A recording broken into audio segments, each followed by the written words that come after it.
Hi, good evening. I'm Lonnie Stonich, the Executive Director of FAN, and I am so excited to welcome you to tonight's presentation between Gretchen Rubin and Olga Khazan. Thank you for joining us. FAN celebrates its 40th anniversary this year, and we're honored to have the robust support of dozens of schools, nonprofits, corporations, families, and individuals from across the country. We're committed to our vision of an informed and compassionate community, and will achieve that vision by presenting fresh ideas that elevate minds, expand hearts, and make the world a better place. We have hundreds of videos of past events archived on our YouTube channel, so please be sure to subscribe to get updates when new recordings are posted. And now for some introductions. It is wonderful to welcome Gretchen Rubin back to FAN. She did a lovely interview of Juliette Kayyem for us in 2022, and so we're excited to have her back to tell us all about her new book, Life in Five Senses. Gretchen is one of today's most influential observers of happiness and human nature, and she's the author of many books, including the blockbuster New York Times bestsellers, Outer Order, Inner Calm, The Four Tendencies, Better Than Before, and The Happiness Project. Her books have sold more than 3.5 million copies worldwide in more than 30 languages. Wow. She hosts the top-ranking, award-winning podcast, Happier with Gretchen Rubin, with her sister, I might add, where she explores practical solutions for living a happier life. Olga Khazan is a staff writer for The Atlantic, who is working on a book about personality change. I want to know more about that. Her first book, Weird: The Power of Being an Outsider in an Insider World, came out in 2020. Hope before the pandemic. She has also written for the New York Times, the Los Angeles Times, the Washington Post, Forbes, and other publications. She's a two-time recipient of the International Reporting Project's Journalism Fellowship and winner of the 2017 National Headliner Awards for Magazine Online Writing. So now let's welcome Gretchen Rubin and Olga Khazan. Hi. Well, Gretchen, I'm going to start off with the obvious question. Why did you decide to focus on the five senses? Well, it came to me in a kind of an epiphany one afternoon, a very ordinary afternoon. I had a bad case of pink eye, so I went to the eye doctor. And as I was getting ready to leave, he said to me very casually, like, wear sunscreen or drink enough water. He said to me, "Oh, well, be sure to come back for your regular checkup because, as you know, you're more at risk of losing your vision." And I said, "No, I know nothing about that. What are you talking about?" And he said, "Oh, yeah, well, you're very nearsighted. So you're more at risk of having a detached retina. And if that happens, you can lose some of your vision. And we would need to catch it right away." And I have a friend who lost some of his vision to having a detached retina. So that felt like a very real possibility to me. So I went out on the street and I live in New York City. So I was getting ready to walk home. And I'm thinking, oh, my gosh, my eyesight. It's so precious to me. So often we don't appreciate what we have until we lose it or we fear that we're going to lose it. And I realized here I am thinking about my sense of sight and how much I value it. And yet on my way over here, I noticed nothing.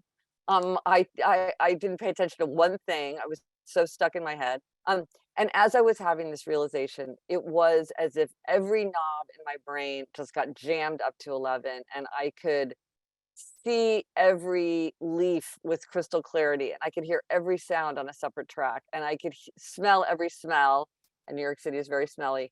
Um, and it was just this transcendent and almost psychedelic experience for my whole walk home. And that really showed me, because I'd had this feeling, I'd been studying happiness and human nature for so long, talking to people, writing, researching it.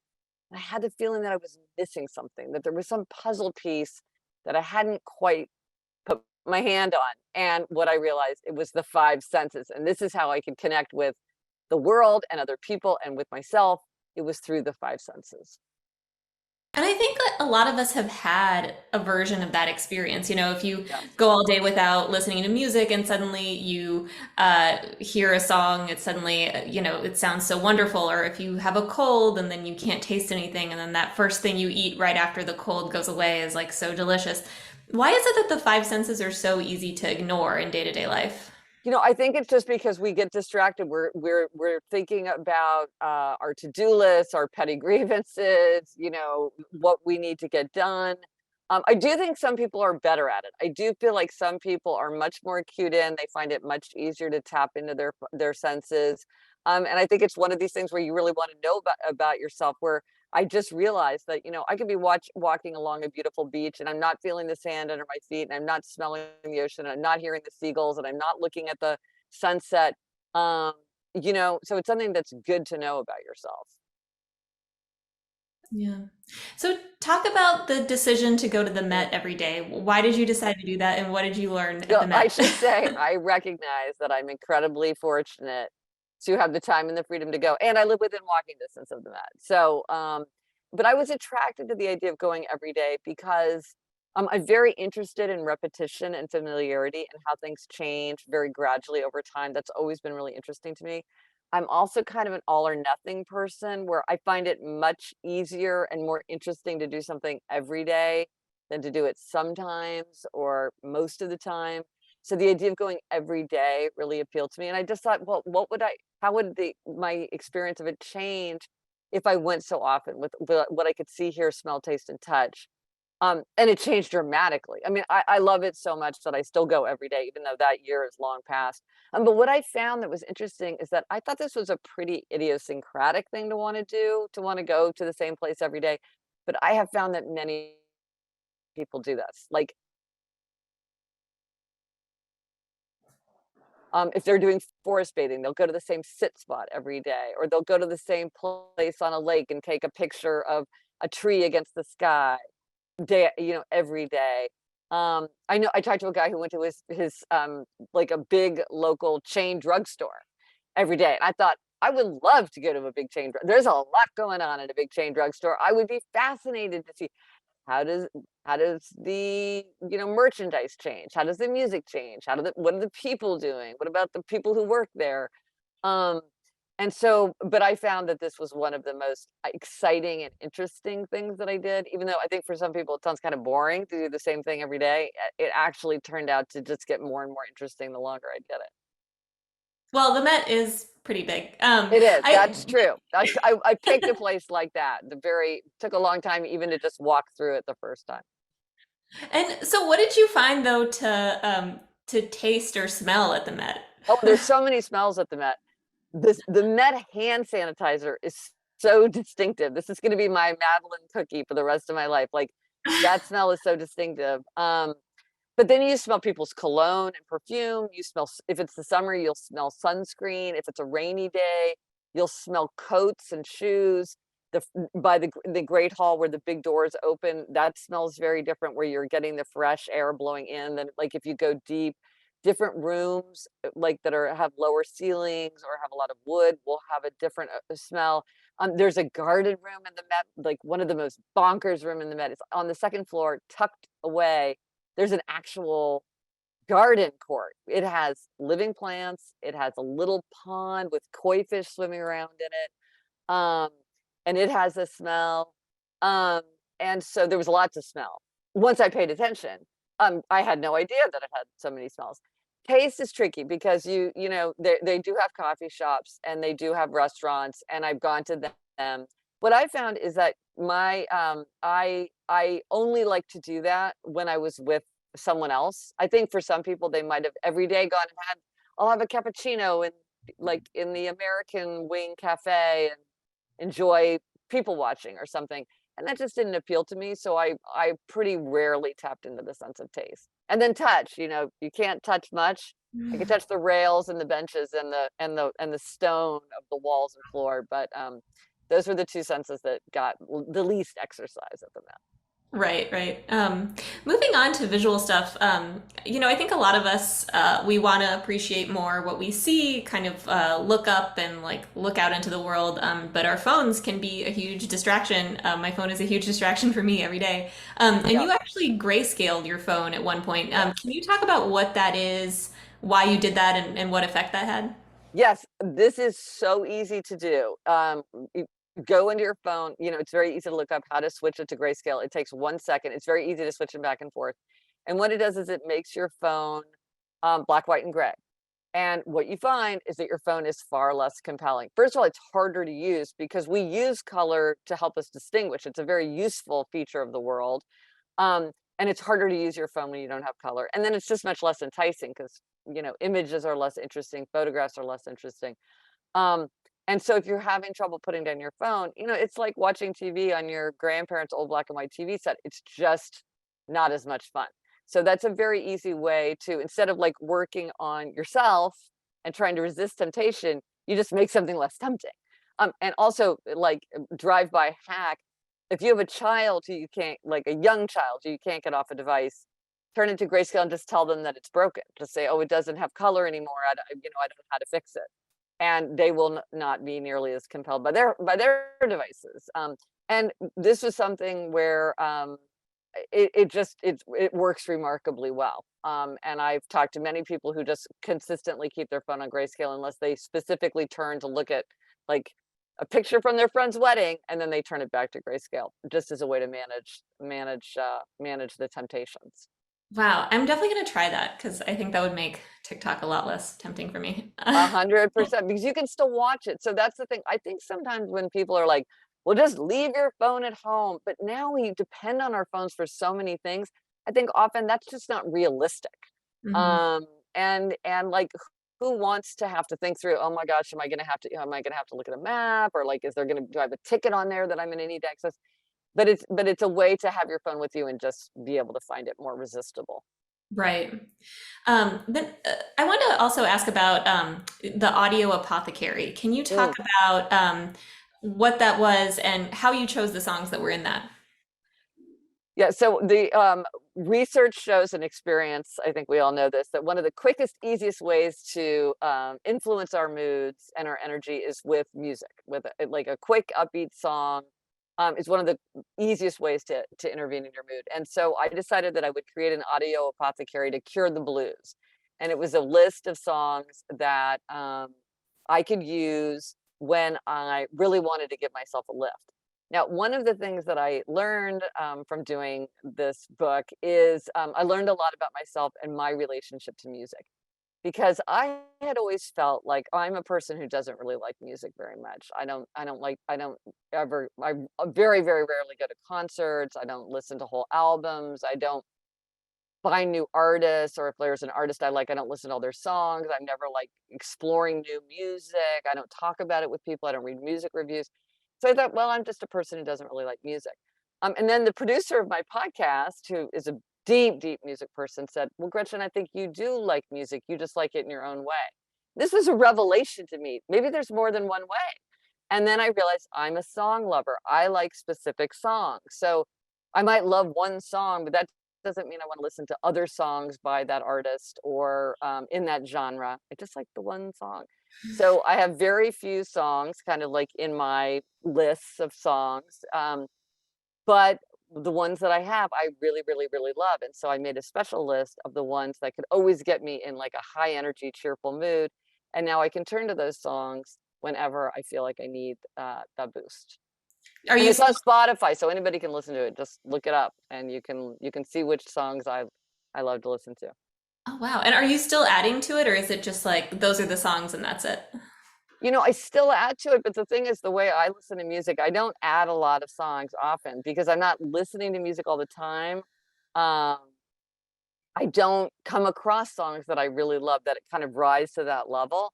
But I do occasionally add to it. Like I think it's bigger now than I think the one that's in Spotify is bigger than the one that's in the book because I've added a few. But I think for some people they would be adding dozens every month of like songs that they love. And I do not find them that fast at all. Do the songs have anything in common or is it just kind of random? Oh, they're just super upbeat, super happy songs. Like to Okay. me, they're just like this.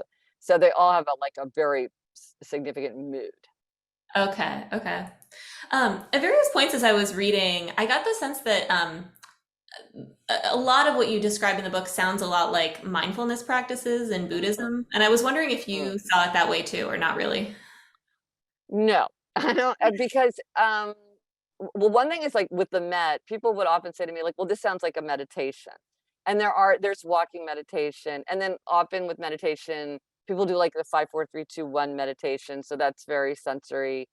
Um, I think my approach was much more like that tends to be meditative and kind of focused. So it's like, you really enjoy a sip of coffee and you're mindfully appreciating it. So I think what I'm doing is a kind of mindfulness, and it's helping to be mindful of the moment by dialing into the five senses for sure. That's absolutely true. But I think in kind of the spirit of it, it's much more playful, it's much more loose, it's much more high energy. It's not meant to be a discipline so much as just an exploration and an adventure. So like when I'm walking through the Met, I'm not trying to train. I mean, like, yeah, I'm like trying to be like, oh, what can I smell? But just in a very kind of open, loose way. I'm a very rigid person. If anything, I'm overly disciplined. So, meditation is a way to discipline the mind. I felt like I needed to let my mind off the leash. So I was trying to get like recess. So I use it as a time to just sort of expand and notice and have that kind of open time. I knew that I'm so scheduled. I had to schedule time to goof off. And so this was what I did it for. But so it's not meditation like that. But for mindfulness, it absolutely is a kind of mindfulness in that it is trying to get, it's a way to notice the moment, to really appreciate the present. And I think the five senses are a terrific way to do that, because that's how we appreciate them, is in the moment. But there's sort of different angles you can take, and I think my angle is a lot more loose than some that take a more disciplined approach. Yeah. Moving on to taste, I was interested to read about the joys of ketchup and vanilla, and I was wondering if you could talk about those, because I was interested to find that ketchup is like almost this like perfect seasoning in some ways. Yeah, oh my gosh. No, a working title for the book is Why Ketchup is Magic. My sister really wanted me to give it that title. Yeah, because ketchup is this extremely rare item that hits all five tastes. It's sweet, it's sour, it's salty, it's bitter, it's umami. That is hard to do. Like some things can get to 4, like a margarita is 4, but it doesn't have umami. It's really hard to get to 5. And that maybe explains why ketchup is the secret ingredient in all kinds of food that you would not expect, like pad thai, barbecue sauce, Thousand Island dressing, all kinds of foods. And we kind of dismiss it because it's sort of like it's so popular. I think 97% of Americans have ketchup in their fridge, and Heinz ketchup, that's the one that has all 5. Heinz ketchup is the most popular one because it's. And I did one of the things that I did to connect with people through taste is I had a taste test with friends where we tested varieties of apples and varieties of potato chips. I just love doing taste comparisons. And one of the things I did is I had them all taste like a little dollop of ketchup. And people's were like, couldn't believe it. Like when you really pay attention, it's got so much taste. And the aftertaste, it's like there's so much going on in your mouth when you really notice. And a friend of mine who's a real foodie, she was like, if I didn't know what this was, I would have thought this was like a rare, super sophisticated, really expensive condiment. I would not have thought it was ketchup. So next time I do it, I want to turn out the lights and see if people even know that it's ketchup if they can't see it. So ketchup is just this remarkable, but we've all got like ketchup packets just like falling out of every pocket and glove box around. We take it for granted, even though it really is there. It's special. Yeah, I think my ketchup is Chick-fil-A sauce. There's just something about it. Oh, there you go. Well, There's, oh, I think you're frozen. maybe it hits all 5. I don't know.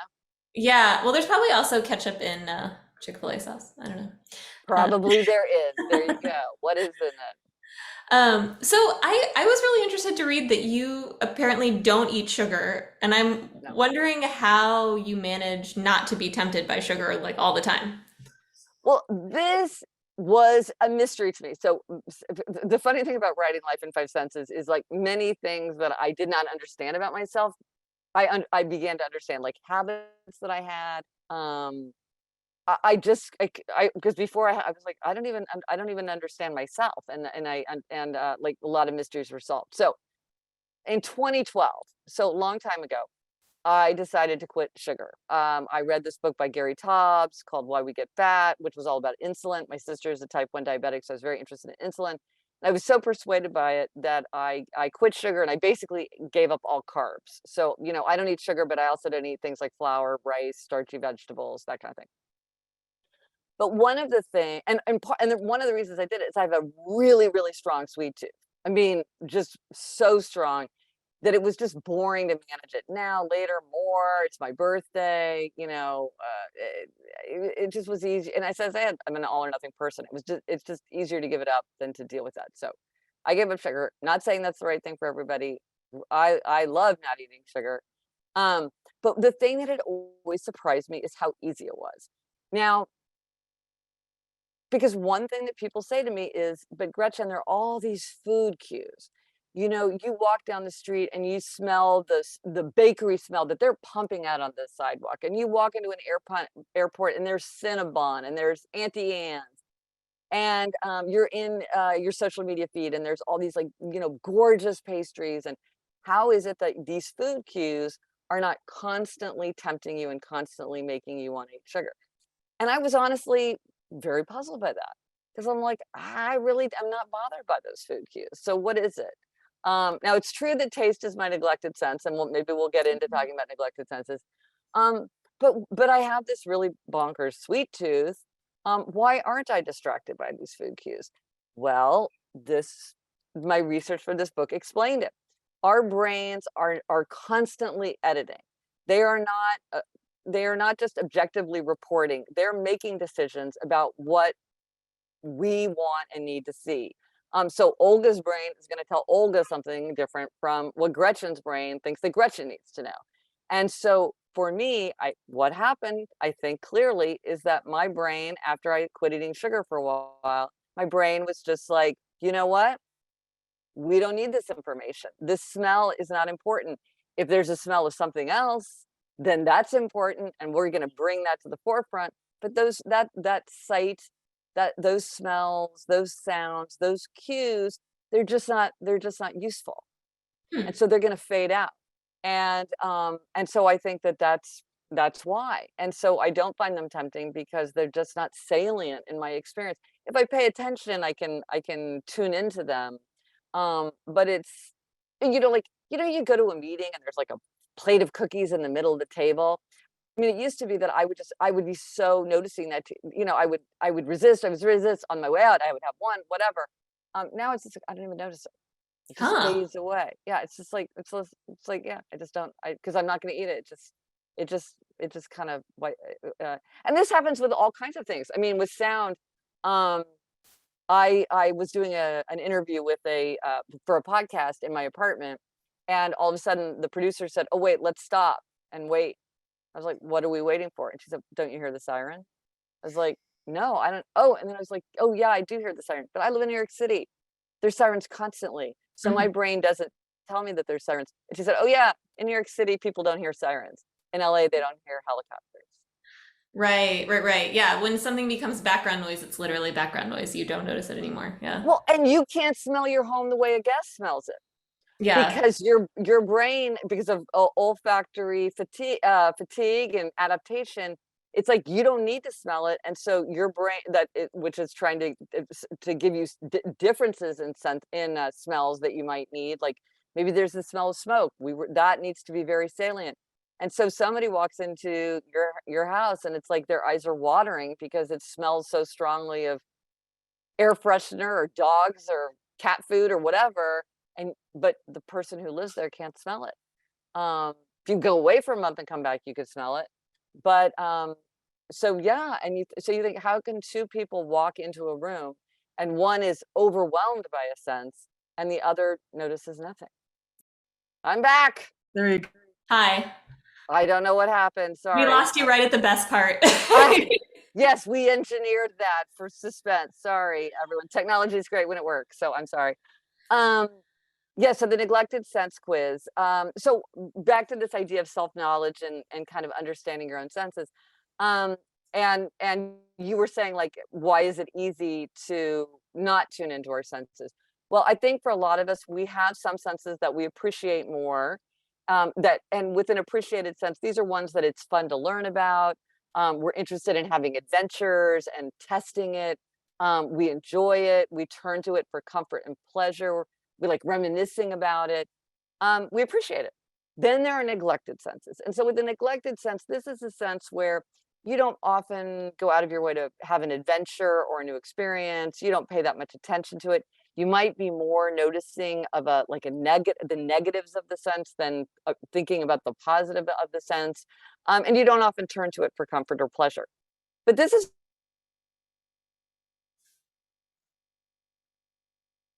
so that you can take, it's very few questions, and I worked with this brilliant team. I think it's a really fun quiz to take. So you take it and it will tell you what your most neglected sense is. And this is really useful information, because this is where we have low-hanging fruit. Because because with your appreciated sense, you're already using it a lot, and that's wonderful. But with your neglected sense, like, this is where you have a lot of opportunities for more learning and more adventure and finding new ways to connect with people. Just like when because I found out taste was my most neglected sense. I was like, well, how can I use taste to connect with other people beyond just like, let's go out to dinner together? Because I did do that. But I'm like, I'll have a taste party and we'll do all these comparisons and that'll be super fun. And the only reason that even occurred to me is I thought, well, given that taste is my most neglected sense, what could I come up with? And it was actually really fun and easy to think of new things to do, to tap into the sense that I was neglecting. Yeah, that's so interesting. So I think touch is my neglected sense. I haven't Oh, taken your quiz, but I just have a suspicion. I like when people say I need a hug, I've never like needed a hug. But I think that's true of a lot of people. Like a lot of people are like, I need a hug, or like it's just something that like, little kids have like teddy bears and like fuzzy things. And I'm wondering why touch is so soothing for so many people. Well, it's interesting. All the senses are really focused on other people. So Hmm. we have areas of the brain that are devoted to recognizing faces. And this is why we're really good at recognizing faces. And we see faces even when there are no faces, like a car that's covered with snow, or, your electric socket that's making that like, ooh, face. With sound, with hearing, we pick up sounds that are at that sound like human voices particularly well. And with touch, we have a whole system that's for touch, human touch, because it's so important. And it is absolutely important. There's all this research about with babies, how they need touch to thrive. I mean, I experienced this myself many years ago. My older daughter, Eliza, was born early, so she spent a week in the neonatal intensive care unit. And they told me about something called kangaroo care. They really encouraged me to participate in it. And so every day, either me or my husband, we would scrub in, and then we would just sit in a rocking chair with our shirts pulled up and have her against our bare skin and just like cradle her there and hold her. And so we needed to thrive. Now, you're exactly right. People have different levels of connection, of touch that they want. This is very personally determined. It's culturally determined. Obviously, there's appropriate touch and inappropriate touch, and that's very, very important to understand where those lines are. So we pay a lot of attention to that. But I was surprised that I thought I went into it thinking that touch was one of my most neglected senses, and I found out that I'm wildly affected by touch and into touch without even noticing. That shows you how up in my head I was. Like, I didn't even know this about myself. Um, and that there are all kinds of ways. So you're talking about like personal touch, so that's like touching other people. That's really important. But there's also, do you like to touch animals? Like, do you like to like pet dogs, cats and No, no, dogs? sorry, no. You No. don't? Okay. Okay. How about things like, do you like textures? Like, do you feel like touching things a lot, like sandpaper or a cactus or yarn? Like, or do you walk through a store and you don't want to touch everything?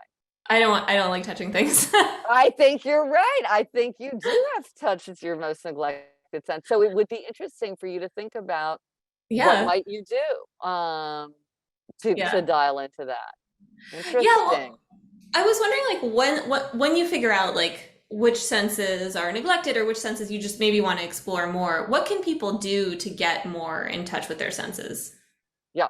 Well, obviously, like, the book is full of ideas of, with every each of the five senses of things that I tried. Um, and then there are some things that I think are particularly fun, that will sort of do all five.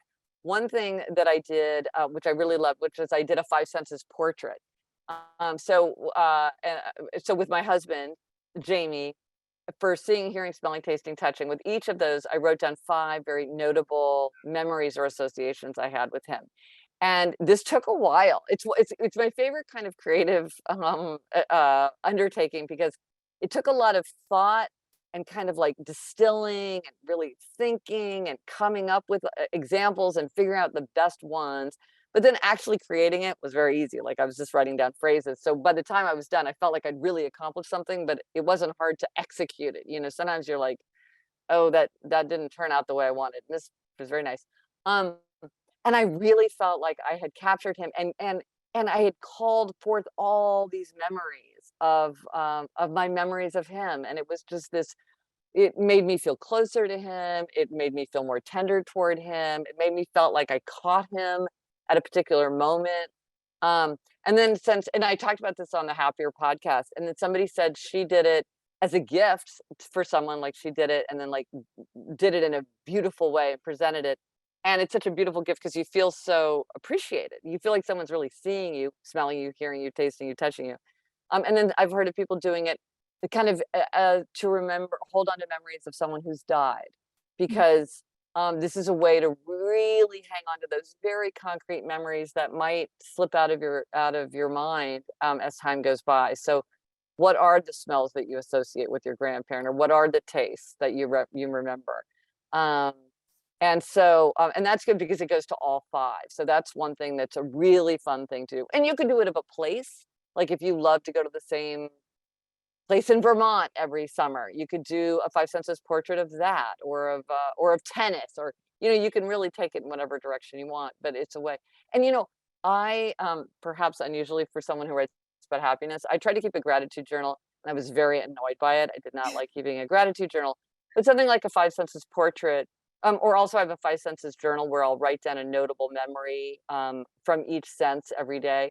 It functions as a gratitude journal because it really makes you think about, like, sort of the richness of the world, and other people and your experiences in it. And so those are some good ways to dial into your senses. Like, the five senses journal is an excellent way to keep it uppermost in your mind. And I'm glad you mentioned your husband, because he comes up a lot in the book, and you write about how throughout this project you kind of gained a new appreciation for simple things like you mentioned the way he smells, or Yeah. the way he like pats his chest before a big day. And I'm wondering how this affected your relationship, or maybe improved your relationship. Well, I think many people are kind of shocked to hear that my husband never reads anything that I write, and he doesn't listen to my podcast or anything. Because it kind of gives him the heebie-jeebies, which I completely understand. Like, people are like, "Oh, does that upset you?" I'm like, "No, I 100% get it." I think it's kind of like seeing your first grader like do a ballet solo or something. I don't know. Anyway, I totally get it. So he was affected only insofar as my behavior to him changed, and that's one of the things that's interesting about happiness is like. Um, you can't make someone else change. But if I change, a relationship changes. And so that's one way. So that can lead to change. So one thing is I just felt much more attuned to Jamie. Like, one of the things in the chapter on hearing, one of the most important things that we do with our sense of hearing is listen to other people. And I thought a lot about, I wrote a manifesto for listening, and I learned a lot about how to listen better.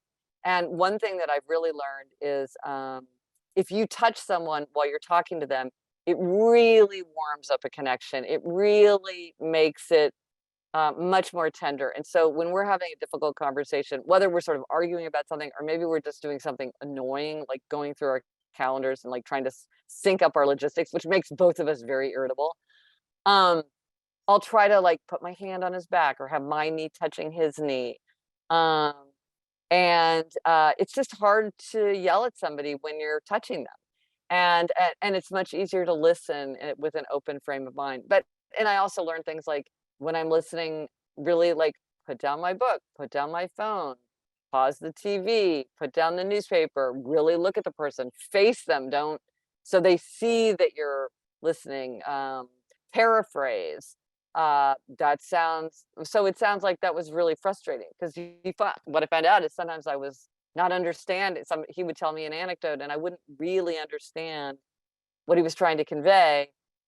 But when people understand that you're trying to understand, then they feel like you're trying to understand, you're trying to listen, and then they can correct you. So I learned a lot about how to listen better, and I think that was one of the things that made the biggest difference between us. Also, like if you know about like the 5 love languages, my husband's love language, just very opposite of you, Olga. His is physical touch. Uh-huh. My husband is a big hand holder, arm in arm person, loves to like pull our dog Barnaby onto his lap. And I always liked that. I always appreciated that, but now I really appreciate it, and I really go out of my way uh to have those moments of actual physical connection. And so I wanted to talk about some of the bigger picture kind of takeaways that you learned or found throughout your project. First, I wanted to hear more about indirect directions. Tell me about those. Ooh, okay, yes. So this is about touch. Because what research shows, and I think we all know, is that when ideas are easier to grasp, they're easier to grasp, which is why if you go into an ear doctor, there's like a model of the ears, or if they're trying to teach physics, they have a model that show how physical properties work. Because when we can touch them and handle them, we understand them better. So cut to, I had this thing that I was working on called Indirect Directions. And in my life as a writer, sometimes I would be creatively stuck, and often kind of magically, I guess when the student is ready, the teacher appears, something would come to me that would show me a way forward. So one of my favorite examples is I was working on a biography of Winston Churchill, and I was just overwhelmed with material because there's this vast amount of information about Winston Churchill, and I wanted to write a short, accessible biography. And I was just like, how am I going to manage this? And so I was just researching, but I couldn't figure out how to write the book. And then my college roommate told me she was writing her PhD thesis, and she just happened to mention that she had a Post-it note on her computer that said, "Down with boredom." And I thought I could just skip the boring parts. I could write a biography of Churchill that's only the interesting parts, which is what I did. And it was just the biggest revelation. So I had these things that would come to me, but I was like, okay, it's kind of hit or miss, right? And like months are going by and I'm not getting my inspiration. So whenever I would come across a phrase like that, like break the frame, divide it into 7 sections, change the order, I would write it in this list called Indirect Directions. But I just kept this in my computer, and I have all sorts of lists and notes. And I was just like, one day I'm just going to even forget that I'm collecting these. And it felt like this ghostly, insubstantial thing. And so I'd been learning about making ideas tangible. And I happened to go home to Kansas City and see my father's ancient Rolodex, like the typed cards. And it's the most satisfying physical object since the Filofax, love this Rolodex. And I thought, well, that's what I should do with my indirect directions. I'll put them on a Rolodex. So I got a circular Rolodex so I could spin it. When I was creatively stuck, I wrote all my indirect directions on it. And so now when I face a creative hurdle, I'll just pick one. And it's fun to pick something at random, right? Because you feel like the universe is telling you something. We all like to cast our own dice. And the first time I used it was for this thing, because I didn't like the term indirect directions. I thought it was kind of boring. I thought Rolodex of ideas was kind of boring. I couldn't think of anything better. So I spun the Rolodex, picked a card, and the card I chose was find a fresh metaphor. Okay. Nothing, I didn't think of anything. So I put it on my bulletin board and just kind of thought about it every once in a while. And it was fun. I just had this physical card that I would look at. And then I was at the Met and I saw this beautiful, big inkstand called Apollo and the inkstand with Apollo and the Muses. It's got all these little cubbies and drawers. It's covered with muses and poets and, gods. And I thought to myself, well, that's a great thing for a writer. Like if you need inspiration, like that's what you want is an inkstand covered with muses. And then I thought, there's my metaphor, muse machine. So I created my muse machine, which is my Rolodex of indirect directions. So whenever I'm creatively stuck, I go, I pick a card, and I figure out how to follow the directions, and it's so fun. Oh, wow. That made me want to get a Rolodex. Rolodexes are so fun, and I think I'm actually going to create something. It might be hard to do with a Rolodex. I might do it with like some kind of cards, but there's something about drawing a card that yeah, and sometimes you just need something to unleash your imagination. Like, it's kind of like the oracle. You figure out what it means. It gives you inspiration by just sort of dropping in a new idea, and you have to figure it out. So yeah, I'm glad you like the idea. It's so fun. How did focusing on the five senses help you have more energy? Oh, so much. I mean, well, one, I mentioned music. That is a quick way to get yourself a boost of energy. Um, I love the sense of smell. That's one of my most appreciated senses. And so I realized if I wanted to get a quick boost, I would just take a deep smell of something beautiful, like fresh towels or a grapefruit, almond extract, and that would give me a lift. Going outside into the sunlight, getting sun into your eyes, looking at the sky, that's a great way to give yourself energy, especially early morning light. There's more and more research all the time about how important sunlight is for our circadian rhythm. And for that, morning light is the best, and it helps you sleep, and it does all these deep things in the body they're only now figuring out. So I think for a lot of people, they associate the sense of taste with trying to get energy, like you're feeling listless or bored, or restless, middle of the afternoon, you need to get a jolt of energy. So you go have a sense of taste, but you can tune into any of your senses for that. So you could go give yourself take a big whiff of a jar of pickles, or listen to some new music if you love music, or if you love touch, maybe not you, Olga, but somebody else, like go run your hands through something really interesting. It'll distract you. It'll give you that hit of stimulation. It'll give you that boost of energy. Yeah. One thing I loved about the book is that it's so factually dense, and I felt like I learned a lot about the human body just reading it. Mm. And I was wondering what the most surprising thing was that you learned, according to you. Well, the most surprising thing was how different all of our sensory worlds were. I mean, I knew that intellectually. Like we've all seen the dress, right? In 2015, it's like, is it white and yellow or is it blue and black? And we all knew about that, but just to confront it over and over again was really surprising to me. And to just see how it comes up all the time. Like somebody was saying to me, "Oh, well, when I go to a restaurant, for me, the music that they're playing is just as important for my enjoyment as the food."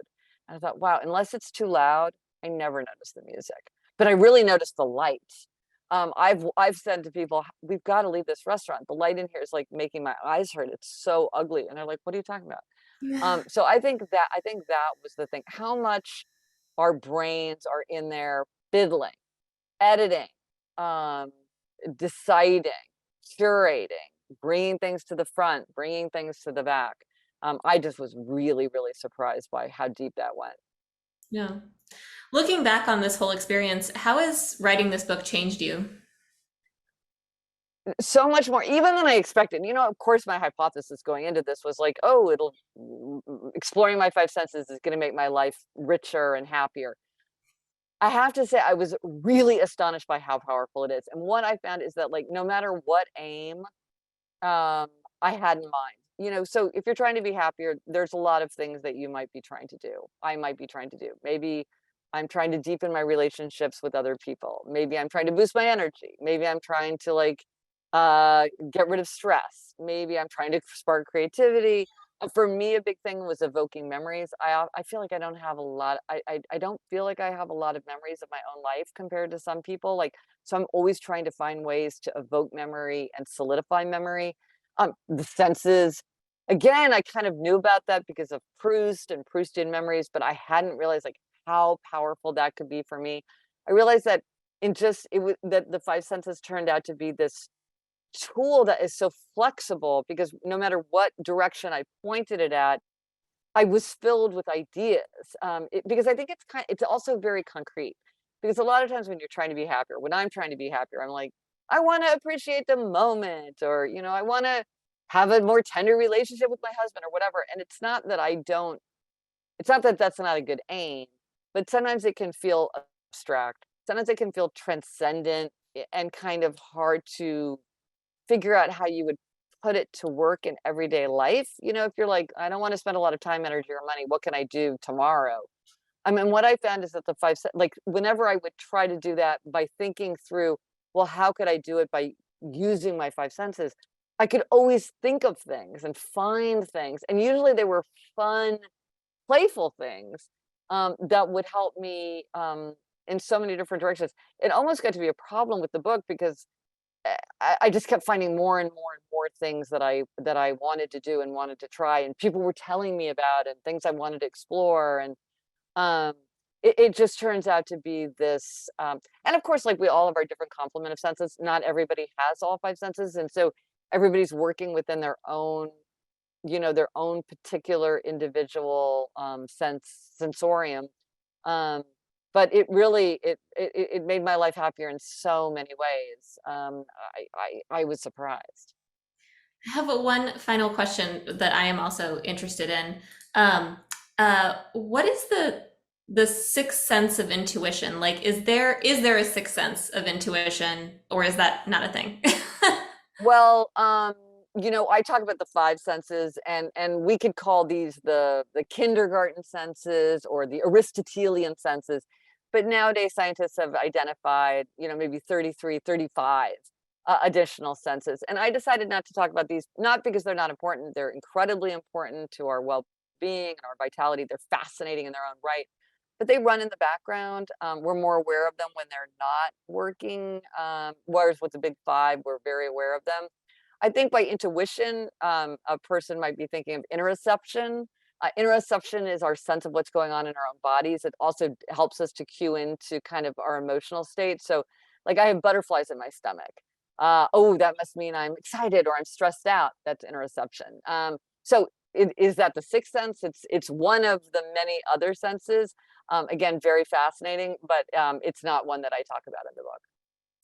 This is more of a philosophical question, but do you feel like happiness is a natural personality trait, or can you learn happiness?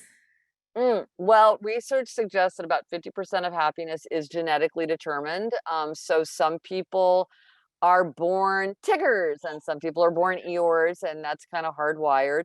Then about 15 to 20% is something called life circumstances. So that's things like health, education, marital status, income, things like that. And then all the rest is very much within our conscious thoughts and actions. And that's what I really focus on in my work, is what can we do with our conscious thoughts and actions? And also, even when you talk about things being inborn, I think that sometimes people think like, well, I'm a 6 or whatever. I took the test and I'm a 7, which is kind of like what I would think. I'm kind of neither super cheerful or super melancholic. Um, but I think most of us have kind of a range. And so the question for me, I think that fascinates me is, what can I do with my conscious thoughts and actions that can push me up to the top of my natural range instead of letting me fall to the bottom of my natural range? So maybe my natural range is 7 to 5. Well, I want to be at 7 and not be at 5. And what can I do? Or maybe I can get to 8. And what would I do to keep myself at 8? But there is definitely an inborn factor, and then there are outside factors too. How important is it, when it comes to the five senses, to kind of try to have these mini adventures with each of them every day? Or, should we try to use each of them every day in kind of a new, unique way? Or is it better to just focus on the one that you've neglected, or maybe even the one that you're you're a huge music lover, so you're going to dedicate your life to exploring new music? Well, I would think, and one of the things that I've learned in happiness so much over the years is like, there is no one right way. There is no one best way. Like, it's whatever works for you. So what I'm hoping to do with the life in five senses is to make people more aware of this and to really want to bring it into their lives. But whether that for you is trying to hit all 5 every day and you kind of find that to be exciting and interesting, or maybe you want to go deeper into something you already love, or maybe you're like me and you want to like bring the neglected sense more into the fore because that's going to make your life feel so much richer. I don't think that there's one right way. Obviously, we tap into our senses in some way or another all the time. Um, Having done this, I'm like, the more the better, like bring it on. But for some people that might be overwhelming. They might not like that much stimulation. They might, or even just the idea of trying to tackle it, they might want to do one little thing. So I would just say, like, there's no one right way. Just think about it for yourself and what appeals to you, and how you want to bring the senses more into your fore. I do think, and maybe this is part of, now more than ever, I do think there is this kind of craving that a lot of people feel to kind of really directly connect with the world. I think that's why everything is billing itself as immersive these days. Museum exhibits are immersive. There's immersive Van Gogh. Stores are having immersive, because it just sounds so enticing to us. People talk about the metaverse, but really people are more interested in the universe. Um, and so I do think, and I think it's partly because we're behind screens, and so things feel drained and flattened. And then also things feel kind of hyper processed as well, sort of like overwhelming, sort of unnaturally saturated. And so I think we are seeking to kind of connect and to create balance and to really like engage with our senses. Um, but I think that there's no one right way to do that. Yeah, it was actually, oh, Oh, go ahead, Olga, go ahead. hello. Okay, I had one last question. Can I ask it? Go, yeah, of course. Okay, rapid fire. If you're on a screen all day, as I am, what are some ways to connect with vision that is not on a screen? Look at the sky. Again, it's that light. The sky is always different if you really look at the sky. What color is it really? Like, is the sky blue? A lot of times that sky is not blue. That's one great thing to do. Living plants, lava lamps. Somebody was telling me they have a lava lamp. I'm Ooh. like, I love a lava lamp. I want a lava lamp. Yeah, or like instead of writing with blue and black pens, maybe use beautiful colored pens. Try to have a splash of color, like maybe if your workplace is drab, try to bring in some beautiful color. Have a basket or a tray with natural objects that have a beautiful color and like some kind of beautiful texture. Um, Things from nature are often like particularly pleasing, whether that's something like pine cones or stones. But I think once you start asking yourself that question, you start to have a lot of ideas. Postcards, everybody wants like postcards, everybody wants a reason to get them because they are so enticing. But what do you do with them? Like, how many postcards does a person mail? Put postcards up, love that. To have a basket of postcards where you pick one at random and just put that up and enjoy it for the day and then put it back in the deck. There's so many ways to engage with your sense of sight once you start thinking of what might appeal to you. Gretchen, you you pack a lot in an hour. I'm just gonna hats off to you. We've hosted a lot of folks, and that's a lot of info you gave folks, a lot of great info, a lot of examples. The book is also chock full, as Olga will attest to, chock full of things that people can have as takeaways. So Anne Marie, our producer, has been putting in chat options to purchase a copy of your book through our bookseller or as they wish. And I want to also just reiterate to folks that we're giving away. We're going to take a look at the attendance report from Zoom tomorrow, and we're going to give away a couple hundred copies of the book. So that's also exciting. And here's something I'd say about the book too, because Please. one of the themes in the book is looking for the overlooked. In the book, there are 5 icons that represent the 5 senses. Somewhere on the dust jacket, one of those icons is hidden. You have to look for it. If you look for it, you will see it, but it's very easy to overlook it. So if you have the physical book and you have the dust jacket, see if you can find the hidden icon. Okay, well, that's nice. I like that as a challenge. There's a couple questions that have come in from folks. And I'm curious about a couple of them. I want to ask Juan's question here. So he is asking, if is there any, oh, that's so interesting. Something slightly strange. He asks, what is the research, if you have any, on specific attraction to specific music or sounds? He says for instance, he enjoys really loud music, punk rock, grunge, British blues, adrenaline, incredible emotionally charged lyrics. So that's what he's drawn to. wondering if there's any research what that says about the connection to those kind of lyrics and your brain. Is there anything why people gravitate to one sound of a kind? I would imagine he's asking. And then he's saying, what if music makes someone feel that runner's high when you discover a new song that you play over and over again, for example? Right. No, exactly. Right.